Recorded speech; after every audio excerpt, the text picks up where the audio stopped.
Dhadhar toll के पास DST और सदर पुलिस ने ट्रक से डोडा पोस्त किया बरामद, 2 आरोपी तस्कर गिरफ्तार। चूरू के NH 52 ढाढर टोल नाका के पास डीएसटी और सदर थाना पुलिस ने गुरुवार को संयुक्त कार्रवाई करते हुए एक ट्रक से डोडा पोस्त जब्त करते हुए 2 आरोपी तस्करों को गिरफ्तार कर लिया। ट्रक में धनिया और ट्रांसफार्मर के सामान के बीच छिपाकर यह डोडा पोस्त कर्नाटक से पंजाब ले जाया जा रहा था। पुलिस ने ट्रक से 16 किलो डोडा पोस्त जब्त करते हुए पंजाब के पातड़ा निवासी आरोपी 29 वर्षीय बगिंदर सिंह उर्फ लवली और 20 वर्षीय साहिल कुमार को गिरफ्तार कर लिया। सदर थानाधिकारी बलवंत सिंह ने शाम 8 बजे के करीब जानकारी देते हुए बताया कि ढाढर टोल नाका पर नाकाबंदी के दौरान वाहनों की चेकिंग की जा रही थी। तभी रतन नगर की तरफ से एक ट्रक आता दिखाई दिया, जिसको रोककर तलाशी ली गई तो उसमें धनिया और ट्रांसफार्मर का सामान भरा हुआ था। ट्रक के केबिन की तलाशी ली गई तो उसमें प्लास्टिक के कट्टों में डोडा पोस्त मिला, जिस पर पुलिस ने डोडा पोस्त सहित ट्रक को जब्त कर लिया और दोनों आरोपियों को गिरफ्तार कर लिया। दोनों आरोपियों को कल कोर्ट में पेश किया जाएगा।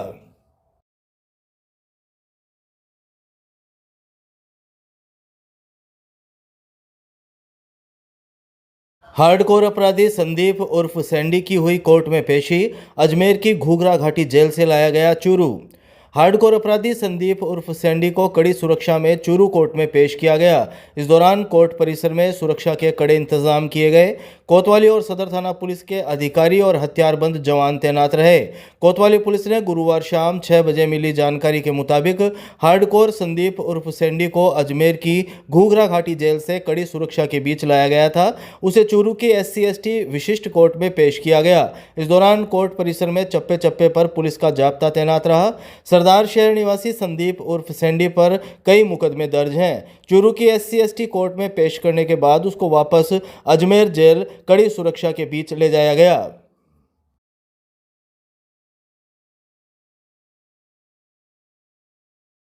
रतनगढ़ की विधवा महिला को बेटियों सहित घर से निकाला, जिला कलेक्ट्रेट पहुंचकर कलेक्टर से लगाई न्याय की गुहार। चूरू जिले के रतनगढ़ की एक विधवा महिला को उसकी सास और ससुराल पक्ष के लोगों ने मारपीट कर 3 बेटियों सहित घर से निकाल दिया।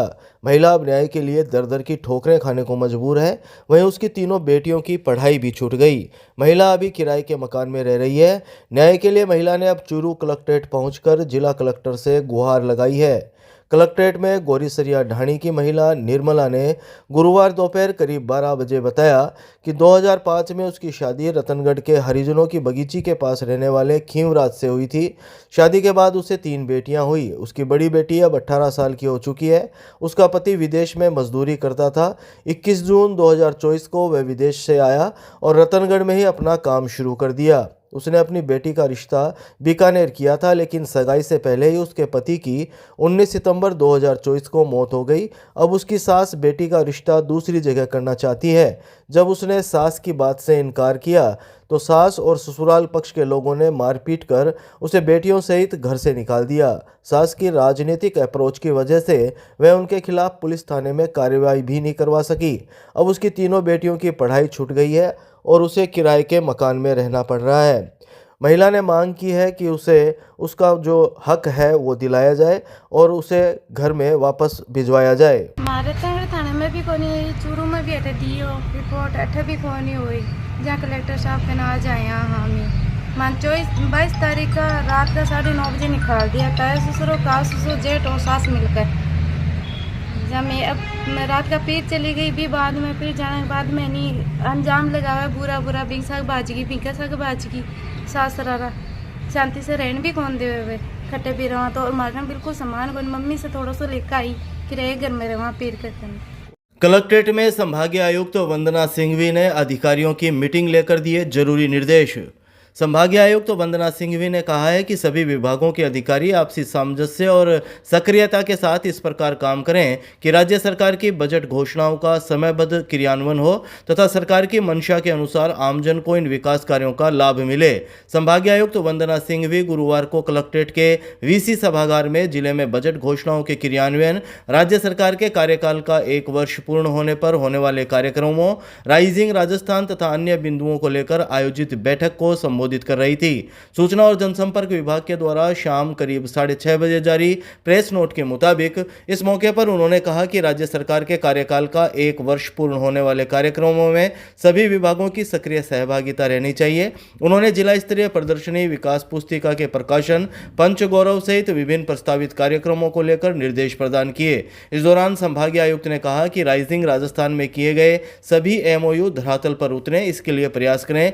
इस दौरान उन्होंने पीएम सूर्य घर योजना तथा जल जीवन मिशन में आवश्यक प्रगति अर्जित करने, जेजेएम में किए गए कार्यों का भौतिक सत्यापन करने, एएनसी और टीकाकरण में बेहतर प्रगति अर्जित करने, चिकित्सा और स्वास्थ्य केंद्रों की स्थिति सुधारने सहित विभिन्न निर्देश प्रदान किए।